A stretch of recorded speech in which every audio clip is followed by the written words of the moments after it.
I'm stood here on the banks of Loch Katrine, just there in the distance, in the Ben and car park right in the heart of the Trossachs. And we're going to climb what is arguably the best small mountain in the country, Ben Ann. Only around 490 metres, I think. 461 if you want to be exact. 1,512 feet up to the top of this. It's quite steep, but the top we will get some fabulous views over one of the iconic sites in the Trossachs. So let's go.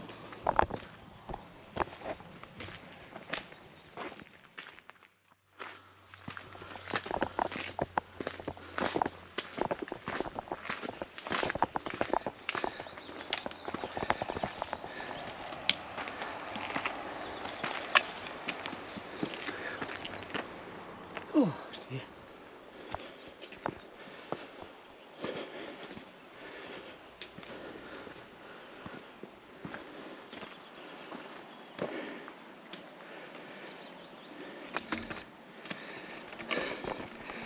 You might hear a lot of swearing on this one.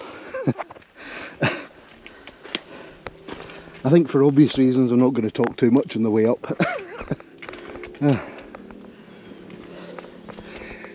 This hill is, as we say in Scotland, a nippy sweetie.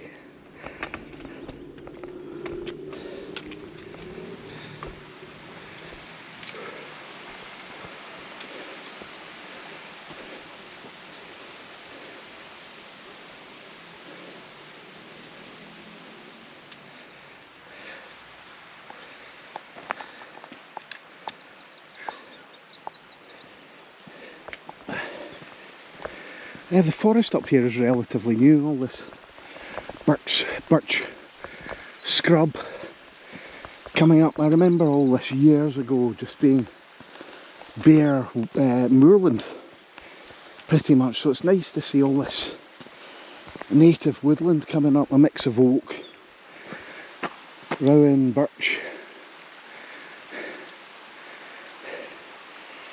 I think up there it looks like the remnants of an old commercial plantation, so there's some Scots pine in there as well, which is good to see.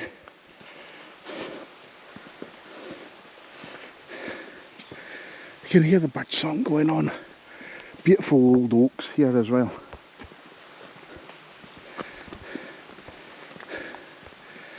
Wonderful.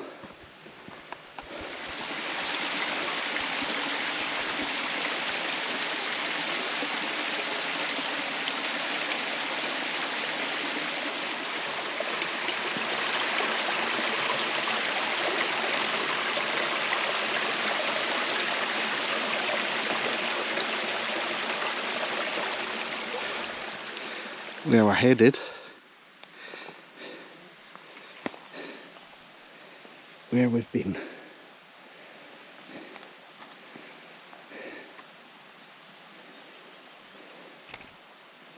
I need to do a bit more hill climbing. I'm breathing out my backside at the moment. When it is warm, it's about 25 degrees at the moment, really humid. But now we're getting a bit higher, there's a little bit of a breeze, so that at least is something.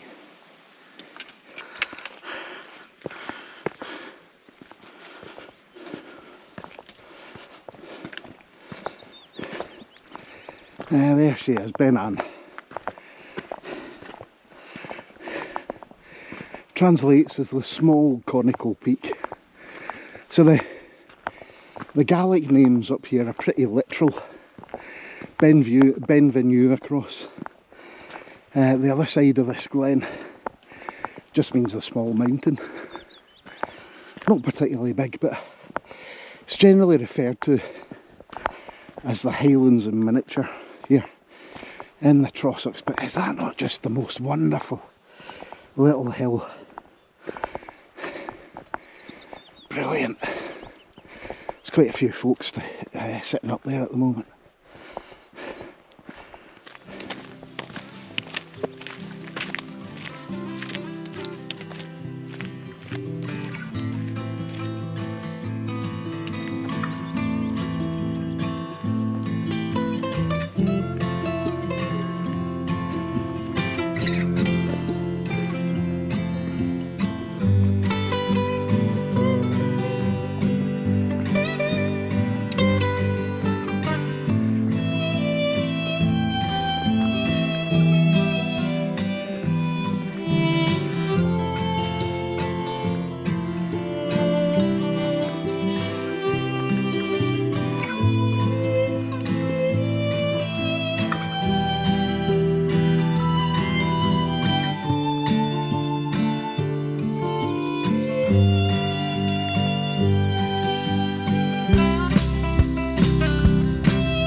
So all of this was commercial forest at one point. You can see all the old stumps that are rotting away, and most of it has been planted up with birch. I don't know whether it's natural regeneration. I suspect that it's been planted here. But you can see Ben Lomond right in the distance. But what a wonderful, wonderful little peak Ben Ann is. Unfortunately the last bit's quite steep, so we've got to go up and round it. So Benvenue and first view of Loch Katrine down there. Home of the steamship, Sir Walter Scott, so another association with the Trossachs.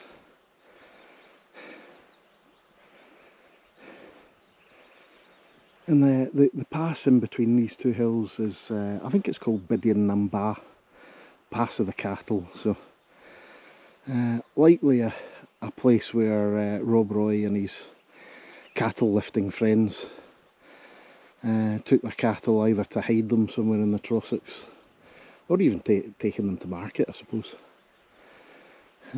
But Rob Roy was actually born not too far from here, on the banks of Loch Katrine, a little place called Glengyle. I think there is still a hamlet there. Might be able to see it once we get up to the top. It looks like there's a raven, or well, some kind of bird flying around the peak. Probably a raven.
Still a bit to go, and it's pretty near vertical.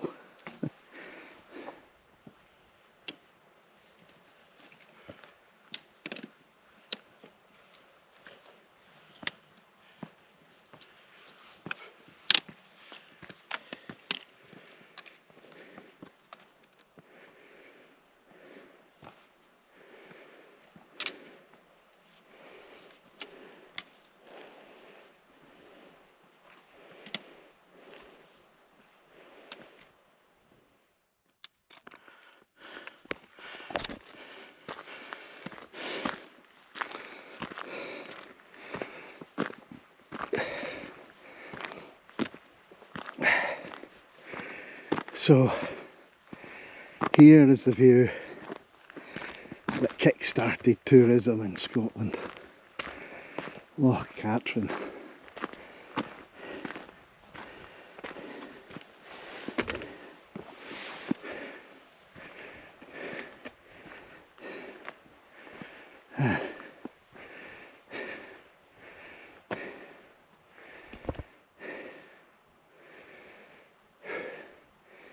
Benvenue over to the left, and can see right across into the Archer Alps, and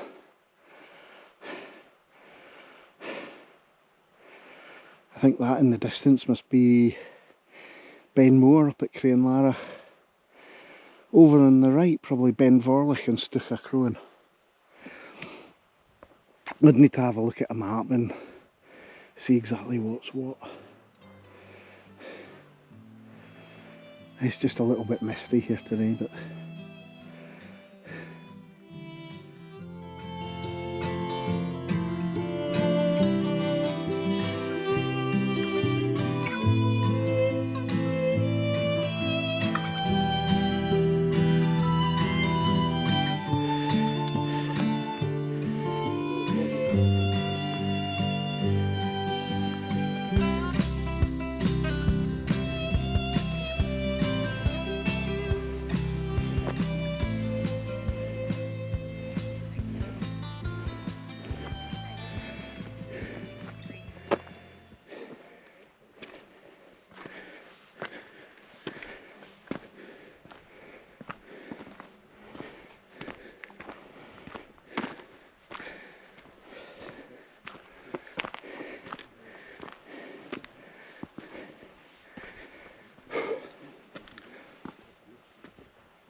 best small mountain in Scotland.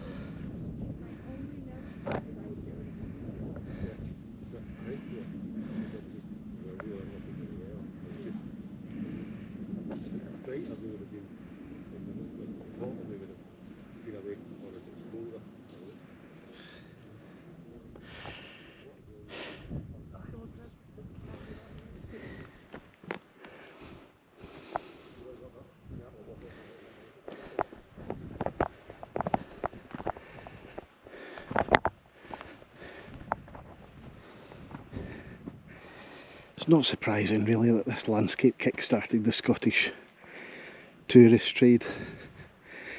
Queen Victoria's love of the Highlands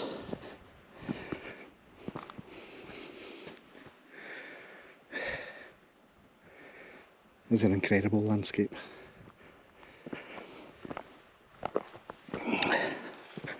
Really made famous in Walter Scott's poem The Lady of the Lake, which was based here, and he very much romanticised these hills and the landscape, which seemed to capture the imagination of the Victorian public.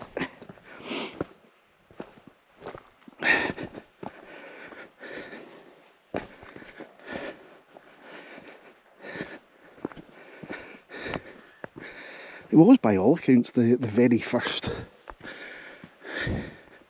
historical novelist. All his novels were historical. The Waverley novel, set during the Jacobite uprising, Rob Roy, Ivanhoe as well, set during the Middle Ages.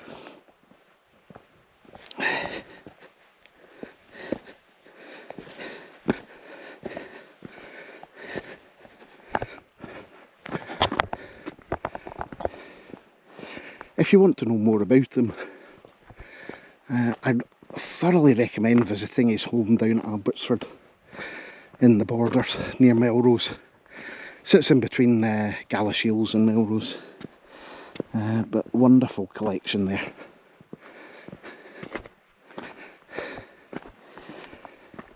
Anyway, I guess it's time to drag my backside off the hill and back down.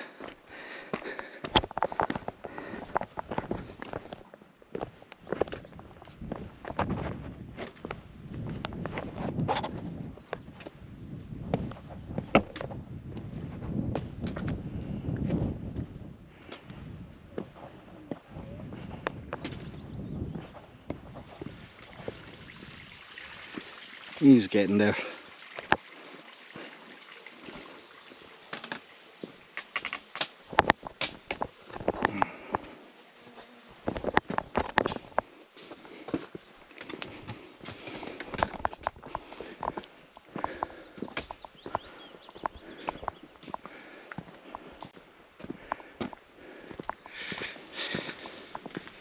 I mentioned Rob Roy on the way up, and he was very much a cattle lifter.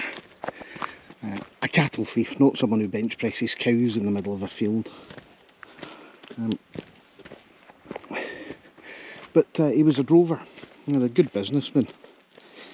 And he would be commissioned each year to take cattle to market in either Edinburgh, Crieff or Falkirk, these kinds of places in the Lowlands. But he would end up stealing these cattle, or cattle from other farmers, on his way to market, making himself a few extra pennies.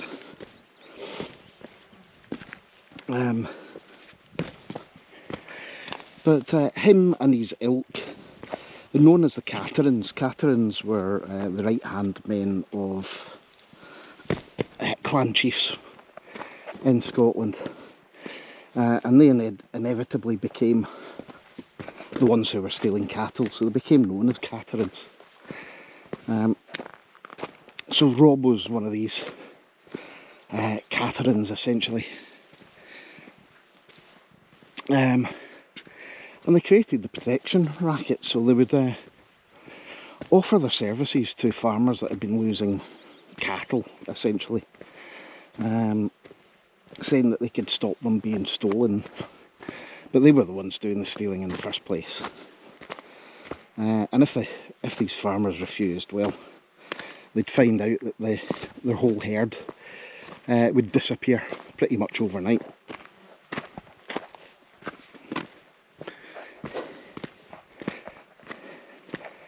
Now, the rent that farmers would pay to the landlords was known as white rent or green rent. But the rent that they paid guys like Rob was known as maldu, mal being the Gaelic word for rent, du being the word for black. And if you swap those two words around, you get black mal, which gradually became black mail. So Rob was a bit of a blackmailer.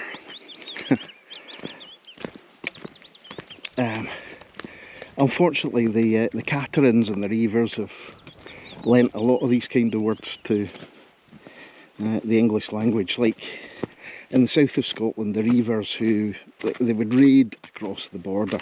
It was more of a family thing than anything else. They would raid cattle, and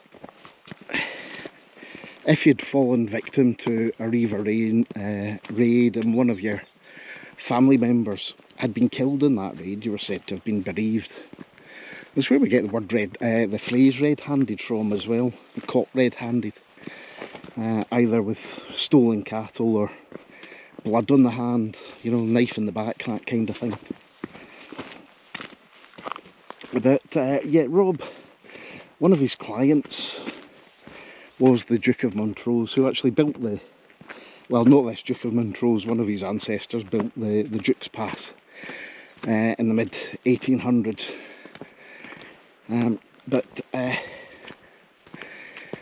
Yeah, one of his big clients was the Duke of Montrose, and they actually loaned him £2,000, which Rob gave to a friend for safekeeping.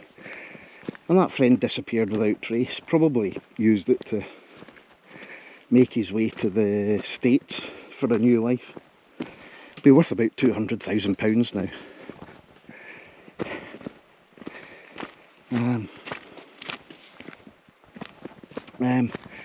So, long story short, the Duke actually outlawed Rob. In fact, he burnt his house in front of his wife and 4 children. Nice guy. And obviously Rob was out for revenge, so he raided his land, stole his cattle, and went round, collected his rent. But he was caught and escaped many times over his life, and there's a lot of places around the Trossachs that are actually associated with him, including Rob Roy's cave on Loch Lomond, place where he's supposedly hid out. Eventually Rob was caught and in fact convicted of his crimes, blackmail, I guess, extortion, cattle theft. And he was actually sentenced to be deported or transported to the colonies, deportation. Oh my, that water looks good. But his exploits against the Duke of Montrose had actually reached the ear of King George and amused him so much that he was granted a royal pardon.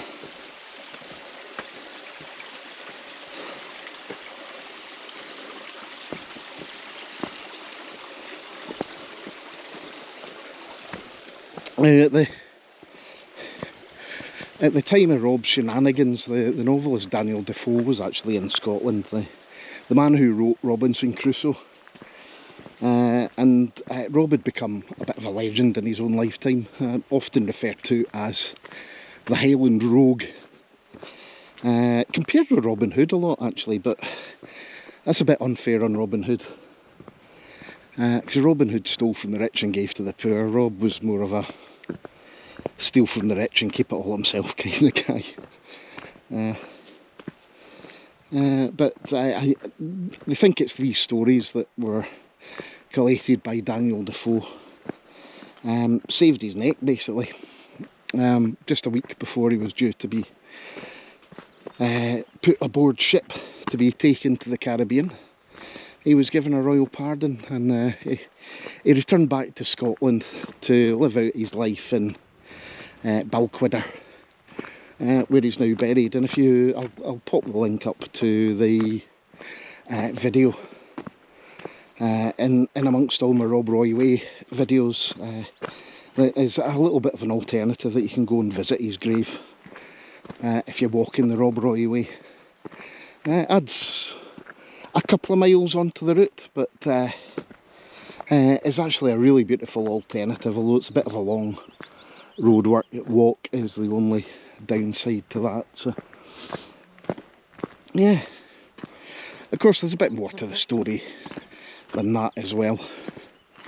There's a theory that Rob may have been a government spy during the Jacobite uprisings, which is why he received a pardon.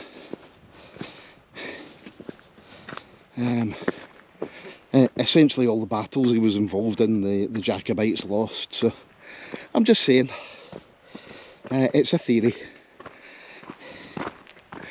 Anyway, is that not glorious?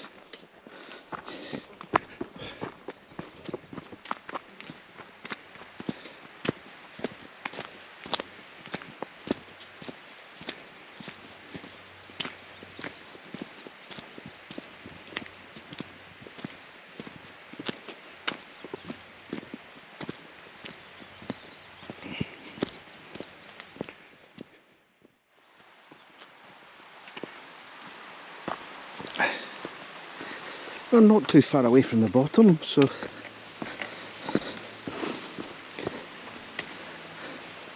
once again, thanks for watching. If you've enjoyed this video, please give us a thumbs up, even leave us a comment below.